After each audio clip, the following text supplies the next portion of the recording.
Um, I will say a few words about the history of an idea which is more than 600 years old. These few words will be based on an article that I published for the publishing house of the Serbian Academy of Sciences and Arts. The name of this publication is Artistic Heritage of the Serbian People in Kosovo and Metohija. So the fact is that for more than 600 years, the Serbs have been singing and telling stories about the Battle of Kosovo. So this is really unusually enduring legacy, especially if we know something about the history of the Serbs, which includes destruction of the Serbian medieval states, then wars, which were basically religious wars between Catholic Habsburg Empire and the Ottoman Empire, and Serbs lived on the borderlands as Orthodox community.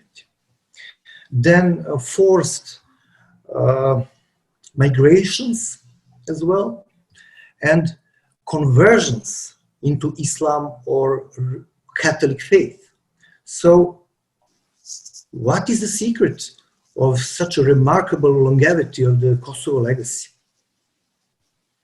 So of course, I can't provide definite answers for these very hard problems or questions, but let us therefore just map out the roots and set up the guideposts for some maybe future researchers. So as we already said in this movie made by Father Nenad, there are many schools. So firstly, let's try to put all this into broader context in order to better understand Kosovo legacy, to kind of European or even wider context. So when I say Kosovo legacy, this is also very important to say. So the essence was still the same for such a long centuries, but the name of the phenomenon was changing according to the change of historical cultural context. So we called it during the centuries Kosovo Covenant, Kosovo Cult, Kosovo Commitment, Kosovo Myth, Kosovo Legend, Vidovdan Idea, Vidovdan Cult, and Vidovdan Ethics. So, as I already said, there are many schools of thought, and many researchers worked on this broad field of research, theories of nation. What is nation? What is nationalism? What is national identity? But in my opinion, the very important is the work of already mentioned Professor Anthony Smith. He passed away just 6 years ago. I met him once at London School of Economics. He was professor there. And as I already said in Father Nenad's film, he was really one of the leading scholars in this field of ethnicity, national identity, and nationalism. He was educated in English school, so he was English, though he was of Jewish origin. I think it is not unimportant considering his work on nationalism and history of nations. So he was looking for answers, not so much on the plane of politics, economics, or I don't know, state power. Instead of that, he was looking to religion and culture. And his school of thought is called ethno-symbolism because of that. So according to him, the key factors in the emergence of nations are traditions, memories, and symbols, myths and symbols. And what is very important, they are mostly of pre-modern and even ancient origins. So he was writing about a nation, about the Jews of Old Testament as nation, for example. Or he found the nation among the Armenians in early Middle Ages. Uh,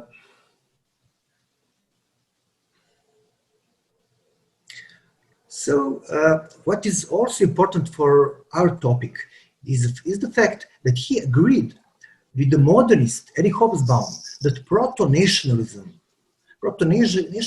is expression that was used for a sense of nation which existed before 18th or 19th century in pre-modern eras. So he found Anthony Smith and Erich Hobsbawm as well, another very famous historian. So they found proto-nationalism among Serbs, Russians, and English in the period of Tudor dynasty. It is interesting, so that they just took Serbs as one of the examples. And moreover, Erich Hobsbawm writes that what was the most important for the Serbs, that was the memory of the old kingdom defeated by the Turks, and the memory was preserved in songs and heroic stories. And perhaps more to the point, this is what Hobsbawm says, in the daily liturgy of the Serbian church, which had canonized most of its kings. So Anthony Smith agreed, another very important historian, Erich Hobsbawm, though he was a modernist, he was a communist, and he was also of Jewish origin. But why is Anthony Smith so important to us? I think because of his theory of sacred sources.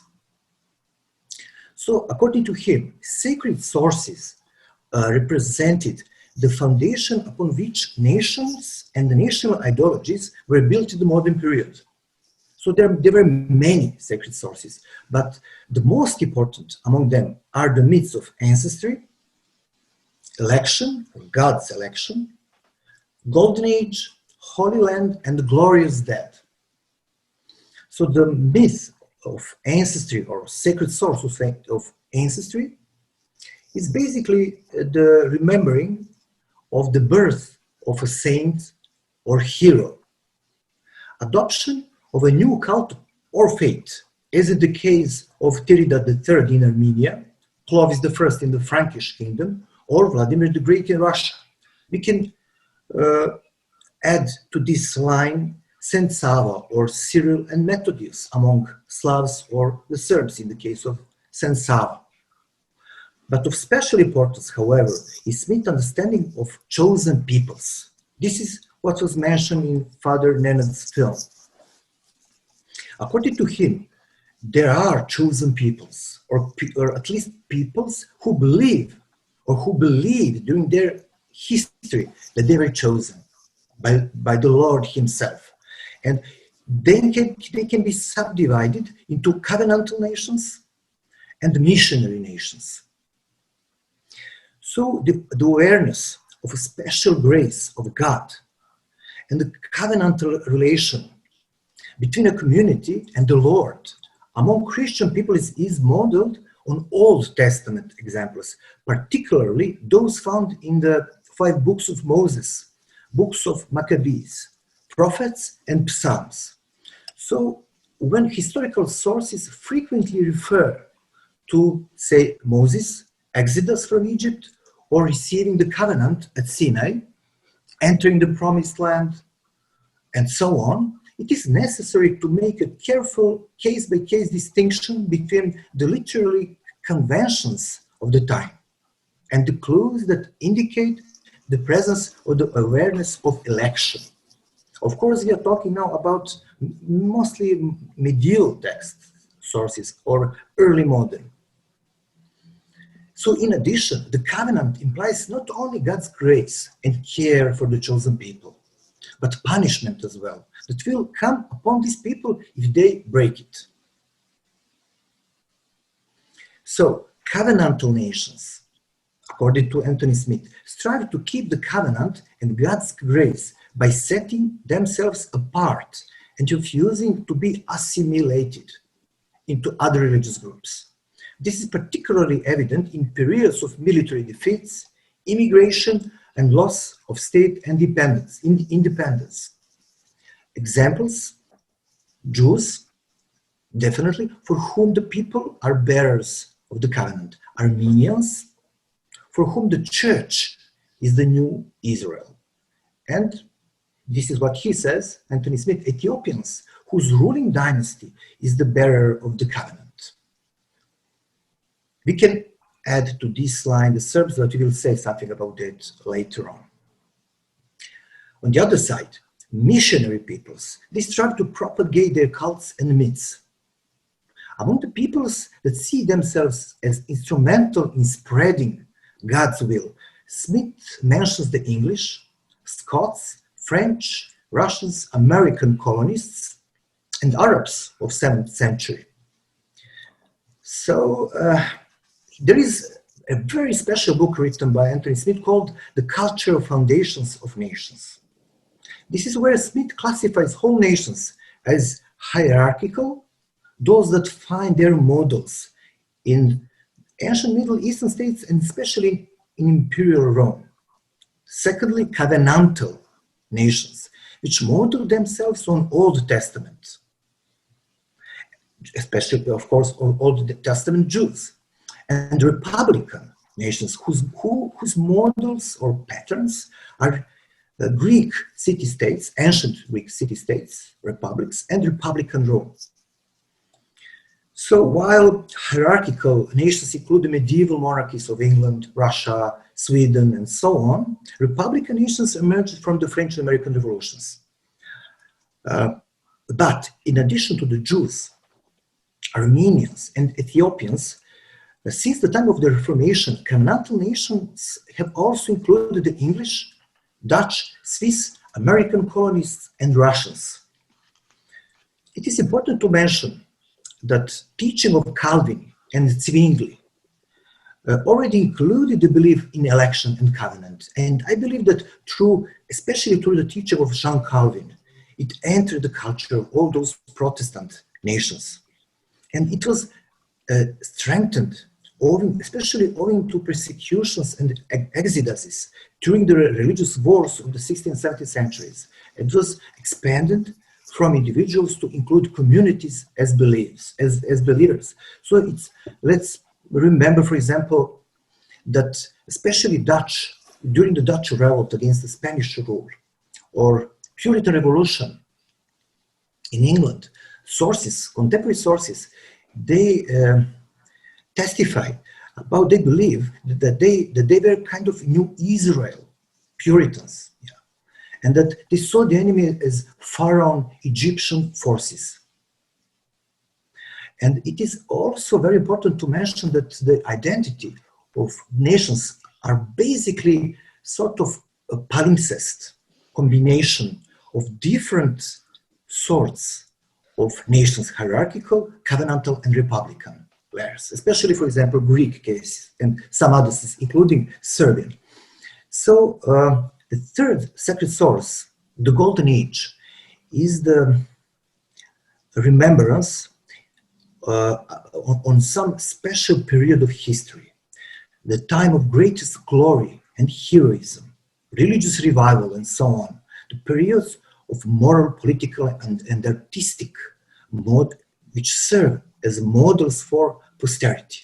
So any breaking of norms established during the Golden Age can even bring condemnation and destruction on the entire community. So the origin of this myth of sacred sources, again, pre-modern. We have, for example, the myth of the Homeric period of Homer among the ancient Greeks as the Golden Age, or Roman perception of Roman Republic during the Emperor, of course, or the Vedic tradition among the Jews. But for us, the most important sacred sources are Holy Land and Glorious Dead. So the Holy Land is the land where saints, prophets, and heroes have lived and died. So their relics and graves contribute to its hallowed status. Very often, it was the scene of the great battles, especially lost battles, the battles which were lost. And it is believed that, to have been sanctified by the blood and the graves of the heroes that fell fighting for the faith and homeland. So for centuries, for example, Holy Land, and of course it is also important to add that the source of Holy Land was inspiration for artists and even for scientists for centuries. So for example, for Jews, it was Canaan, promised land. For Puritans, these were the shores of North America, New England, promised land, New Jerusalem or Salem, where they were trying to build their city on the hill, as they used to say. Or for Irish, Holy Land was whole island, Insula Sacra. Or for the Swiss, it was rudely a meadow on Lake Lucerne when they took their oath that they will fight Habsburgs. Or the plains where the great battles against the Habsburgs took place. But according to Anthony Smith, the glorious dead perhaps constitute the most powerful sacred source. So, glorious dead, they are those, as we already said, who gave their lives for their faith and community. And of course, for centuries, the pattern was Jesus Christ's sacrifice. And again, it has pre-modern roots. For example, it is important that writing about this kind of sacred source, Anthony Smith writes about Kosovo, about the Battle of Kosovo and Kosovo myth among the Serbs, and its importance for the making of the Serbian national identity.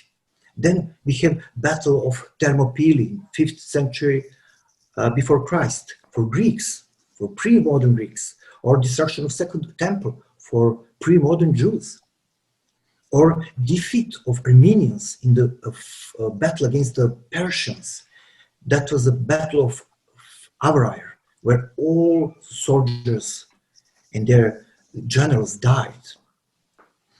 So even in modern period, we have those tombs of unknown soldiers and celebrations every year, especially from the two world wars, or let's say, for example, Gallipoli, and remembrance on the Battle of Gallipoli from 1915, which nowadays constitute the basis for Australian and New Zealand national identity. It all says that these myths, these so-called sacred sources, are not something specific only for Serbs. So if we look to this phenomenon in a broad perspective, we will find many, many similar cases, and we will be able to make these kind of theoretical models, which are only working theses, but which can be very, very useful in our research of the history of Serbian Covenant, of Kosovo Covenant, or Kosovo legacy. Now, it seems that already in the time of Prince Lazar, or Tsar Lazar, how he was called among the Serbs of his time, there was already the myth of ancestry, which was linked to Saint Sava and Saint Simeon. Then it seems that already in his late 14th century, there was the myth of Golden Age, which was again the age of Nemanjić dynasty. So, according to sources that were produced, that emerged just after the Battle of Kosovo, so in the 30 years after the battle, until 1420, many texts were produced, basically in monasteries. Only 10 of them survived, but research of those sources of those texts is very important, because very frequently writers, mainly the monks from Ravanica monastery, they state that Lazar and his soldiers were guarded and armed with the prayers of our blessed, they say, our blessed and God-bearing fathers, Simeon and the holy man Sava. So of course they mention St. George and other holy warriors of Christian faith, but they especially keep mentioning Saint Sava, Saint Simeon as a help. So when we talk about ancestry and about the importance of Saint Sava, we found many sources produced in the time of Saint Sava. For example, the biography on Saint Sava, written by Domitian, his spiritual son, his pupil, we can easily say that. So he calls Serbian people God-elected, New Israel, and the Second Israel. He even compares Saint Sava with Moses.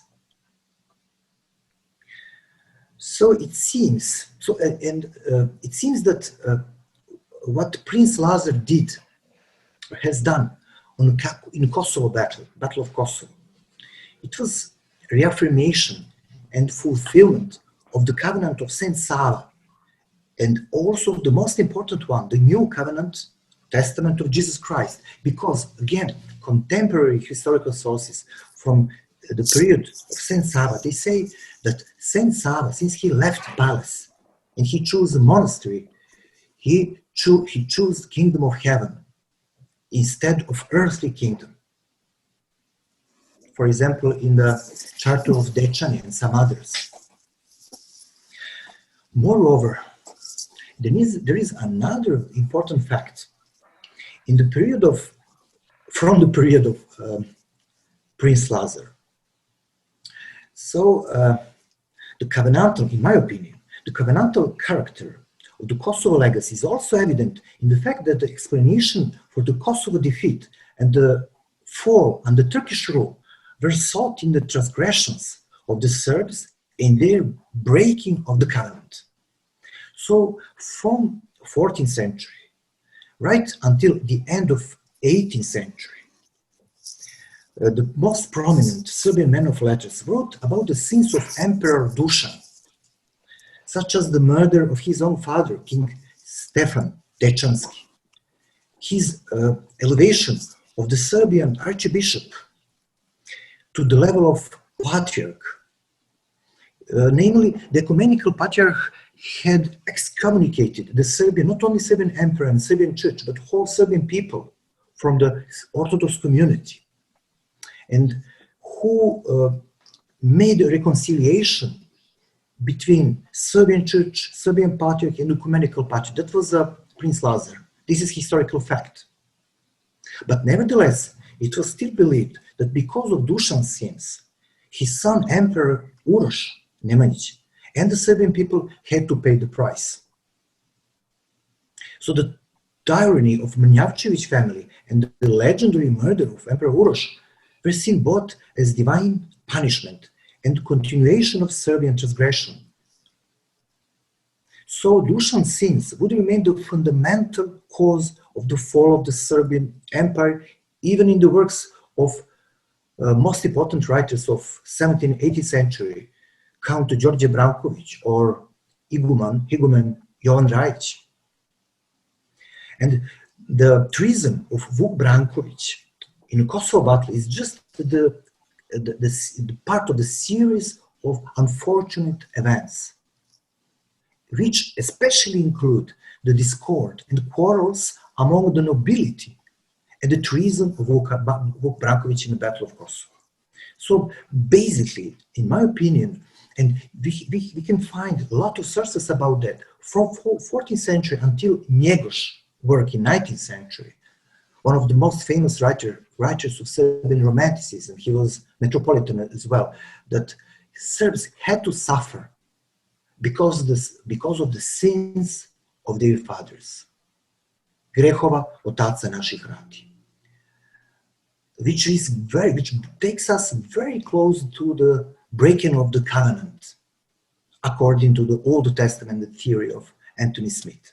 So, from the period of Kosovo battle, especially in these 10 texts which were produced in these 30 years after the Kosovo battle, in late 14th and early 15th century, there were many examples of specific Serbian patriotism of 14th century, especially in Žitije Svetog kneza Lazara, hagiography of the Holy Prince Lazar, written by one Ravanica monk, and especially in the biography of Prince Lazar written by Patriarch Daniel III, just a few years after the battle.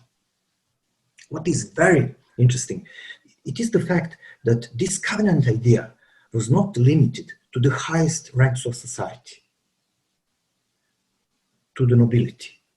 And it is evident especially from the Serbs' epic songs, which were sang in the next few centuries. Some researchers think that the oldest among them were composed, made in the 16th century in Srem, in the palaces of last members of Branković dynasty. And there are some of among you, I'm sure about that, who know the song which is called The Fall of the Serbian Empire, Propast Carstva Srpskog. It is sometimes called Tsar Lazar chooses Kingdom of Heaven. So it was sang by a blind woman from village Grugurevci in Srem to the hegumen of monastery of Shishatovac, Lukian Mushitsky. He wrote down this song, and this song is amazingly similar, for example, to the biography of Prince Lazar written by Daniel III, especially his commitment to the kingdom of heaven, rejection of earthly kingdom, and the kingdom of heaven understood as a kingdom of eternal, kingdom of God, of Jesus Christ, and the kingdom of eternal values, such are love, justice, truth, fatherhood as well, and especially readiness to live and to die, to sacrifice himself for those values, for the kingdom of heaven. So we find all this in this epic song, as Vuk Karadžić, as he says, which was sang by the holy blind woman from Grgurec. So there were, since we mentioned Princess Milica, there were some other women from the, say, lowest layers of society who sang songs about the Kosovo legacy. So in the time of the life, so period of national history, which was spent under the foreign rule, under the rule of Muslim Ottomans and Catholic Habsburgs, was, in my opinion, the crucial one. Because in this period, modern national identity of the Serbs was shaped basically mainly by the Serbian Orthodox Church. This is what, for example, Milan Kašanin says, that the job that was made by the absolutist monarchies in France or in Spain, in Russia, in Sweden, was done by the Serbian Orthodox Church in the Serbian case. So, in my opinion, in this period, since Serbian nobility disappeared, I think that I'm following the line of thought of Anthony Smith, that Serbian Orthodox Church reshaped Serbian identity and Kosovo legacy from a sort of still hierarchical, feudal legacy to basically covenantal legacy and identity. Like in the case, as in the case of Protestant English or Dutch, it was a period of wars, of expulsion, of migrations, of religious persecutions, pressures to convert, and especially of forced immigration. Like the Jews, the Serbs of this period from 15th to late 18th century closed their ranks in order to prevent assimilation, in order to keep the covenant. As in Armenian case, the church was the bearer of the covenant. The church headed by the Patriarchy of Peć in present-day Metohija. And especially, I think that even the role of Nemanjić dynasty can be compared to the role that was played by the dynasties of Ethiopia as another bearer of the covenant. Not to mention the myth of ancestry, golden age, and all that which were kept during this long period.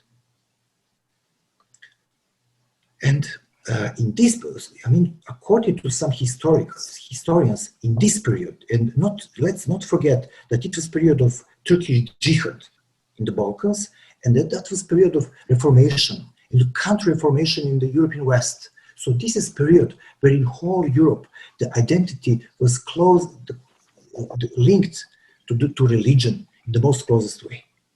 And it seems that in this period Serbian identity was connected, so strongly connected to the Serbian Orthodox Church. Though for these centuries and even in 19th, 20th century, there were Serbs who were Orthodox or Muslim faith. And the role of the Metropolitan of Sremski Karlovci in present-day Srem, but in this period it was the region of Austrian Empire, was also important for the codification of the Serbian saints. In this period, it was very clear that the basis of identity, of pre-modern or proto-national identity of the Serbs, was the memory of the Serbian saints. So there was a need to keep the memory of Serbian saints, of course with universal Christian saints, and especially of keeping remains in the chivots of these Serbian saints.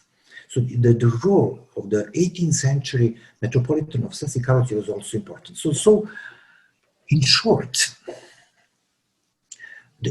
every important period of 19th century Serbian culture was marked with the Kosovo covenant, with the Kosovo legacy. In the period of Serbian Romanticism, there was a major shift, which was basically made by the Serbian intellectuals, such as Dositej Obradović or Vuk Karadžić, from the community of covenant into community of language, according to the theories of nations of the period of Enlightenment and especially German and Italian theories of nations and Romanticism. And this shift was, in my opinion, very important. But thanks to Vuk Karadžić, the educated Serbian elite got to know about the Serbs. Who were the Serbs? They got to know about them thanks to Vuk Karadžić's publications of Serbian epic ballads and poems, which are mainly devoted to the Kosovo myth. What is again very important, it seems that the shift, Romanticist shift, was made additionally from Prince Lazar as the center, Tsar Lazar as the center of tradition, as a kind of Christ-like person, to hero such as Milos Kovic. And this shift from basically Christian self-sacrificing tradition to more heroic tradition, epic tradition of Milos Kovic as the assassin of Turkish Sultan. Just a few sentences. So every period of Serbian cultural history, Romanticism, realism, modernism, was rooted in the Kosovo legacy. Even after the creation of Yugoslavia, Kosovo myth, as a Vidovdan myth, was put on the basis. It was the root of official culture. Even in the two world wars, both movements of resistance, Chetniks and even partisans, were using the heroic side of Kosovo myth. How strong the Kosovo legacy is. This is what we all saw in the 80s of 20th century, after decades of communist dictatorship, after the decades of official, even persecution of the church, especially in the early years of communist regime. We all, or older members of our community, we remember 80s, how strong this Kosovo feeling was among the people. What is important? At the same time, and I'm finishing with that, at the same time, when we had this shift from Christian basic tradition, we had Serbian Orthodox Church, which kept the tradition, which was very close to early Christian tradition, self-sacrificing Kosovo Covenant, especially in the works of Nikola Velimirovic, Justin Popovic, and other church writers of the Serbs. And this is how we came to present day, to our present day position after the attack of NATO on Serbs or to Yugoslavia. I think the problem of Kosovo is not nowadays, it's not only the problem of Serbian-Albanian relations. Now, it seems that it is a problem of international community, of international relations, and we will all see what will happen with that. Thank you for your attention, and sorry for this too long presentation.